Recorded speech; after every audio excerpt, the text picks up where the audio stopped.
বাবা আমি অফিসে যাচ্ছি, রাহুল আমি আসছি। স্নেহা শোনো, বলছি আমাকে 4,000 টাকা দিয়ে যাও না। 4,000 টাকা?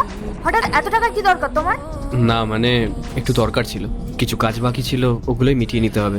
ঠিক আছে আমি পাঠিয়ে দেবো। লজ্জা করে না তোমার অন্যের টাকায় হাত পাততে?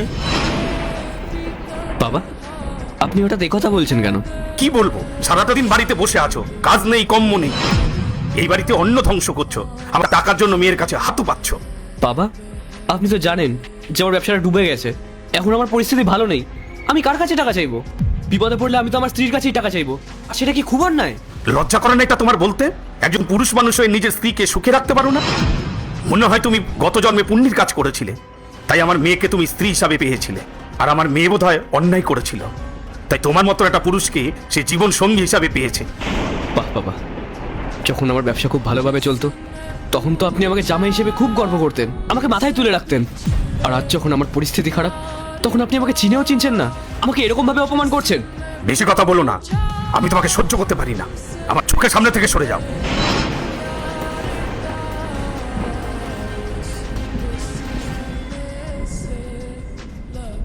চমৎকার, মহারাজ যে কি আয়েশ করে শুয়ে আছে, কোনো চিন্তা নেই ভাবনা নেই। তা লাট সাহেব, এই যে আয়েশ করে শুয়ে আছেন, বাড়ির কাজগুলো কে করবে? বাসন মাজা, ঘর পরিষ্কার করা, রান্না করা, এগুলো তো আমি করব না। হ্যাঁ আপনি তো ঠিকই বলেছেন, আপনি কেন করতে যাবেন? বাড়িতে কাজের লোক আছে, কাজের লোক করবে। আমি কাজের লোকটাকে বাড়িতে আসতে বারণ করে দিয়েছি।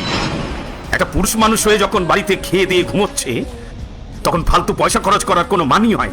আজ থেকে বাড়ির সব কাজ তোমাকেই করতে হবে, না হলে অন্য উপায় তুমি দেখে নাও। আজ অফিসে খুব চাপ ছিল। রাহুল আমার খুব খিদে পেয়েছে, কি রান্না করেছো আজ?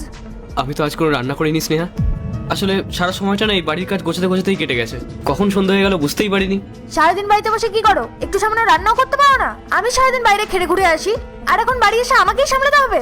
তোমার কি একটু লজ্জা করে না? একটা স্ত্রীর টাকায় বসে খাচ্ছ, আবার তার কাছে আবদার করছো? হ্যাঁ মা, তুই ঠিকই বলেছিস। এই যে মহারাজ, কোথায় যাওয়া হচ্ছে? স্নেহা, তোর বরের মাথায় বুঝি নতুন ভূত চেপেছে? আমি এই বাড়ি ছেড়ে চলে যাচ্ছি। মানে এই আজকে দেখবো কে শয়তানকে হারিয়ে মাকে জিতিয়ে দেয়। মাকে ভালোবাসলে ভিডিওতে লাইক করে চ্যানেলটি সাবস্ক্রাইব করে দিও, আর শয়তানকে ভালোবাসলে কিছুই করা লাগবে না। অবস্থায় কোথায় যাবে? পকেটে তো 1 টাকাও নেই, কি খাবে? স্নেহা, তোমাদের আসল রূপটা না আমি নিজের চোখের সামনে দেখতে পাচ্ছি। যখন আমার ব্যবসা ভালো চলছিল তখন আমি তোমাদের কাছে রাজা ছিলাম।